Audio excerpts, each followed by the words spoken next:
안녕하세요. 오늘 저희가 좀 깊게 파볼 주제는 바로 높은 성과의 비밀입니다. 네, 안녕하세요. 특히 여러분이 보내주신 자료, 닐 도시와 린지 맥그레거의 강연이 있잖아요. 무엇이 성과를 이끄는가? 아, 네네. Prime to perform. 네, 그걸 중심으로 좀 얘기를 나눠볼까 해요. 이게 시작부터 되게 흥미로운 게 우리가 흔히 생각하는 거 있잖아요. 뭐 보상, 아니면 칭찬. 그렇죠. 동기부여의 기본이라고 생각하죠, 보통. 네. 근데 그게 오히려 성과를 떨어뜨릴 수도 있다. 이런 연구 결과가 있다네요. 여기서부터 한번 시작해 볼까요? 좋습니다. 특히 요즘처럼 뭐랄까, 환경이 엄청 빨리 변하잖아요. 맞아요. 예측 불가능하죠. 네. 이럴 때는 그냥 주어진 계획만 착착 잘 따르는 거, 그것만으로는 사실 좀 부족하거든요. 그쵸. 뭔가 돌발 상황이 계속 생기니까. 맞습니다. 그래서 계획에서 좀 벗어나서 유연하게 대처하는 능력, 그게 진짜 중요해졌어요. 이 강연이 바로 그 지점을 파고드는 거죠. 그러니까 왜 일하는지가 어떻게 일하는지를 결정한다. 이 핵심 메시지를 한번 같이 살펴보시죠. 네, 좋습니다. 그럼 먼저 성과를 떨어뜨린다는 요인, 아기들 실험 이야기가 재밌더라고요. 이거부터 좀 풀어주시죠. 아, 네. 그 실험이 참 시사하는 바가 많죠. 18개월 된 아기들 대상으로 한 건데요. 네, 18개월. 정말 아기들이네요. 그렇죠. 근데 이 아기들 앞에서 낯선 사람이 물건을 이렇게 툭 떨어뜨려요. 네. 그랬더니 90%가 넘는 아기들이 그냥 자발적으로 가서 그걸 주워주더라는 거예요. 와, 90% 이상이요? 시키지도 않았는데? 네, 그냥 가서 도와주는 거죠. 뭐랄까 인간의 기본적인 이타성 그런 걸 보여주는 장면인데 신기하네요. 근데 여기서 반전이 있다면서요? 맞습니다. 그게 이제 핵심이죠. 네. 그 아기들을 그룹으로 나눴다고요? 네, 세 그룹으로요. 한 그룹은 그냥 아무것도 안 하고 다른 그룹은 아기가 도와줄 때마다 아이고 착하다 이렇게 칭찬을 해주고 칭찬 그룹. 그리고 마지막 그룹은 도와주면 작은 장난감을 보상으로 준 거죠. 아, 보상 그룹. 네. 결과가 어땠나요? 결과가 좀 놀라워요. 칭찬을 받거나 특히 장난감 같은 보상을 받은 그룹은 오히려 다음에 돕는 행동이 줄어들더라는 겁니다. 네. 줄어든다고요? 왜죠? 칭찬 그룹은 한 81% 정도로 떨어졌고 보상 그룹은 53%까지 떨어졌어요. 아무것도 안 한 대조군은 89% 정도였는데 말이죠. 와. 보상을 줬는데 돕는 행동이 거의 절반 가까이 줄어든 거네요. 그렇죠. 우리가 흔히 쓰는 그 당근이 오히려 역효과를 낸 셈이죠. 이게 왜 그럴까요? 이게 바로 이 강연에서 말하는 성과의 두 가지 유형하고 연결이 됩니다. 아, 성과의 두 가지 유형이요? 네. 하나는 전술적 성과라고 부르는 거고요. 다른 하나는 적응적 성과라고 해요. 전술적 성과, 적응적 성과. 좀 더 설명해 주시겠어요? 전술적 성과는 쉽게 말해서 계획이나 절차를 얼마나 잘 따르냐 이거예요. 정해진 매뉴얼대로 하는 거죠. 아, 계획 실행 능력 같은 거군요. 네.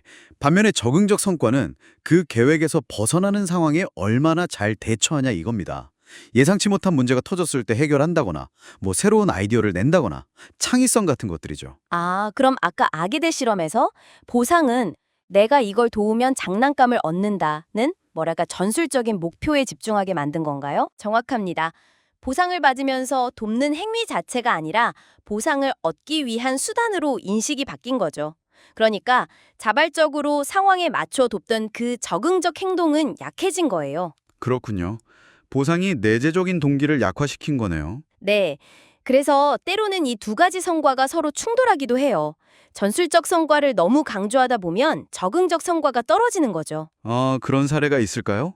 그 트라팔가 해전의 넬슨 제독 이야기가 아주 좋은 예시입니다. 넬슨 제독이요? 네. 넬슨이 처음에는 적의 전투 대형을 돌파하라는 전술적 지시를 내렸어요. 근데 일단 돌파하고 나서는 각 함장들에게 뭐라고 했냐면 이제부턴 각자 알아서 가장 가까운 적 함선을 찾아 교전하라고 했어요. 와, 현장 지휘관에게 권한을 위임한 거네요. 그렇죠. 각 함장이 상황에 맞게 판단하고 싸우도록, 즉 적응적 성과를 발휘하도록 한 거죠. 그 결과가 뭐였냐? 압도적인 승리였습니다. 오, 전술적 지시 이후에는 적응적 판단에 맡겼다. 반대 사례도 있죠. 예를 들어 콜센터 직원 생각해 보세요. 고객의 진짜 문제를 해결해 주는 게 중요한데 그냥 정해진 스크립트만 줄줄 읽고 있다면 이건 전술적 성과, 그러니까 매뉴얼 준수는 높을지 몰라도 고객 만족이나 실제 문제 해결이라는 적응적 성과는 떨어질 수 있는 거죠. 아, 이해가 되네요. 스크립트만 따르다 보면 진짜 중요한 걸 놓칠 수 있군요. 그럼 그 중요한 적응적 성과를 높이려면 어떻게 해야 할까요? 그래서 강연에서는 왜 일하는지, 즉 동기가 핵심이라고 말합니다. 동기요, motivation. 네, 이 강연에서는 동기를 6가지 유형으로 나눠서 설명해요. 크게 보면 직접 동기 3가지랑 간접 동기 3가지입니다. 직접 동기, 간접 동기. 어떤 차이가 있나요? 직접 동기는 일 자체와 직접적으로 연결된 동기예요. 일 자체와요? 네, 첫 번째는 즐거움, 플레이입니다. 그냥 그 일이 재밌고 뭔가 실험하고 탐구하는 과정 자체가 즐거운 거죠. 아, 그냥 일이 재밌어서 하는 거? 그렇죠. 두 번째는 의미, 퍼포스예요. 내가 하는 일이 중요하고 어떤 가치나 영향력을 만든다고 믿는 거죠. 일의 목적이나 가치에 공감하는 거군요. 맞습니다. 세 번째는 성장, 포텐셜입니다. 이 일을 통해서 내가 뭔가 배우고 발전하고 있다는 느낌. 내 잠재력이 실현되고 있다는 느낌이죠. 아, 즐거움, 의미, 성장. 이 3가지가 직접 동기군요. 이게 적응적 성과를 높인다. 네, 일 자체에 몰입하게 만드니까요. 반대로 간접 동기는 일 자체보다는 일의 결과나 외부 요인과 연결된 겁니다. 간접 동기는 어떤 게 있죠? 첫째는 정서적 압박, 이모셔널 프레셔입니다. 죄책감, 수치심, 아니면 동료나 상사의 기대에 부응해야 한다는 압박감 같은 거요. 아, 뭔가 억지로 해야 할 것 같은 느낌. 그렇죠. 두 번째는 경제적 압박, 이코노믹 프레셔입니다. 보상을 받기 위해서 혹은 벌을 피하기 위해서 일하는 거죠. 아까 아기 실험의 장난감처럼요. 돈이나 보상 때문에 하는 거네요. 가장 흔한 동기 부여 방식 아닌가요? 맞아요.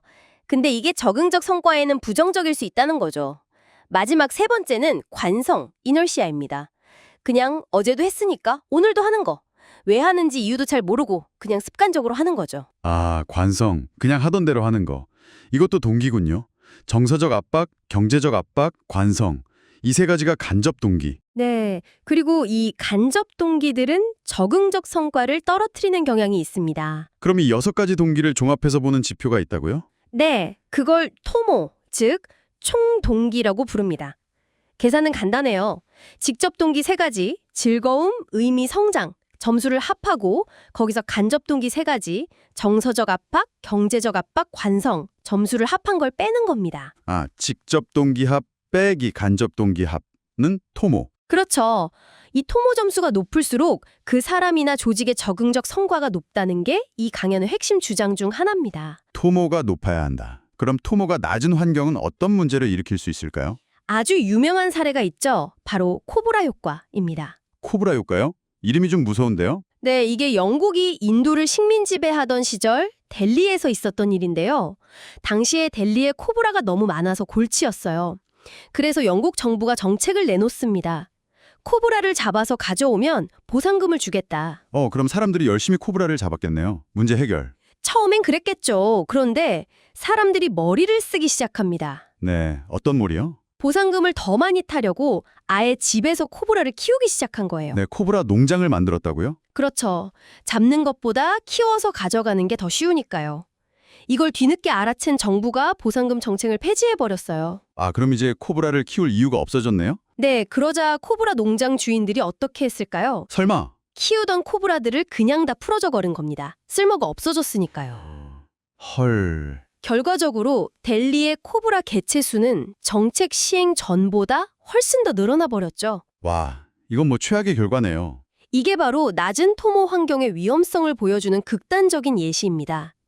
경제적 압박이라는 간접 동기만 잔뜩 강조했더니 원래 목표 코브라 퇴치와는 정반대의 결과, 아주 심각한 부적응적 결과가 나타난 거죠. 목표 달성을 위해 오히려 시스템을 악용하거나 편법을 쓰게 되는 거군요. 아까 콜센터 예시도 좀 비슷하겠네요. 상담 시간 줄이는 게 목표가 되면 그냥 전화를 빨리 끊어버리는 식으로. 맞습니다. 상담 시간이라는 전략적 목표 달성을 위해 고객 만족이라는 적응적 목표를 희생시키는 거죠. 다 낮은 토모 환경에서 나타날 수 있는 부작용입니다. 결국 이런 코브라 효과 같은 함정에 빠지지 않으려면 토모를 높이는 환경을 만드는 게 핵심이겠네요. 어떻게 해야 토모를 높일 수 있을까요? 강연에서는 여러 요인을 이야기하는데요. 그중에서 가장 큰 영향을 미치는 걸로 역할 설계를 꼽습니다. 역할 설계요? 개인이 맡은 업무 자체를 디자인하는 거요? 네, 그 역할 자체가 얼마나 즐거움, 의미, 성장을 느낄 수 있도록 만들어졌는지가 토모에 가장 큰 영향을 준다는 거예요. 단순히 이 목표 달성해가 아니라 그 일을 하는 과정 자체가 직접 동기, 즐거움, 의미, 성장을 자극하도록 역할을 잘 짜야 한다는 거죠. 아, 단순히 목표만 던져주는 게 아니라 일하는 방식이나 내용 자체를 신경 써야 한다. 그렇죠. 그 외에도 조직의 정체성, 그러니까 우리 회사가 어떤 가치를 추구하는지, 또 경력 개발 경로는 어떻게 되는지, 동료들과의 공동체 의식, 그리고 리더십 같은 것들도 토모에 영향을 미친다고 합니다. 리더십 얘기도 나왔네요. 강연에서 인상적인 리더십 유형을 하나 소개하던데요. 불쏘시개 리더요.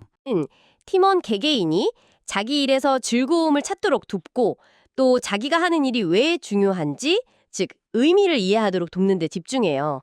그리고 동시에 성장할 수 있는 기회를 계속 만들어주려고 노력하죠. 아, 직접 동기 세 가지를 다 북돋아 주네요. 맞습니다. 그리고 반대로 불필요한 정서적 압박이나 경제적 압박, 관성 같은 간접 동기들은 최소화하려고 애쓰는 리더입니다. 단순히 지시하고 통제하는 게 아니라 팀원들의 내적 동기, 그 직접 동기를 활활 타오르게 하는 환경을 만드는 역할인 거죠. 그래서 불쏘시개라고 부르는 것 같아요. 이런 리더가 있을 때 팀의 토모가 가장 높게 나타난다고 합니다. 그렇군요. 리더의 역할이 단순히 성과를 관리하는 걸 넘어서 동기를 디자인하는 역할까지 포함하는 거네요. 네, 그렇게 볼 수 있죠. 그럼 이제 이걸 듣고 계신 분들도 한번 스스로에게 질문을 던져볼 수 있을 것 같아요. 네, 어떤 질문일까요? 예를 들면 지금 내 업무 환경은 주로 어떤 동기를 자극하고 있지? 라던가 내 역할은 즐거움, 의미, 성장을 경험할 수 있도록 잘 설계되어 있나 하는 것들이요. 정말 좋은 질문인데요. 자기 성찰을 해볼 수 있는. 네. 단순히 열심히 해야지 하는 개인의 의지만 외칠 게 아니라 내가 처한 환경 자체가 내 안에 어떤 동기를 건드리고 있는지를 좀 객관적으로 볼 필요가 있다는 생각이 들어요. 맞습니다. 오늘 쭉 살펴본 것처럼 때로는 성과를 높이려는 좋은 의도의 노력들이 오히려 간접 동기만 강화시켜서 장기적으로 더 중요한 적응적 성과를 갉아먹는 결과를 낳을 수도 있거든요. 그렇죠. 특히 단기적으로 눈에 보이는 성과, 측정하기 쉬운 그 전술적 성과에만 너무 매몰되다 보면 이런 함정에 빠지기가 더 쉬운 것 같고요. 네, 그래서 조직 차원에서든 팀 차원에서든 아니면 개인 차원에서든 한번 돌아볼 필요가 있습니다. 우리는 어떻게 하면 즐거움, 의미, 성장이라는 직접 동기를 더 키울 수 있을까? 그리고 또 반대로 혹시 우리도 모르게 경제적 압박이나 정서적 압박, 관성 같은 간접 동기를 강화하는 시스템이나 문화는 없는지 이런 걸 좀 점검해 보는 거죠. 네, 단순히 개인의 의지나 능력 부족으로만 치부할 게 아니라 우리가 일하는 방식, 환경, 역할 설계, 조직 문화 자체가 우리의 총 공기, 즉 토모를 어떻게 만들어가고 있는지 살펴보는 것.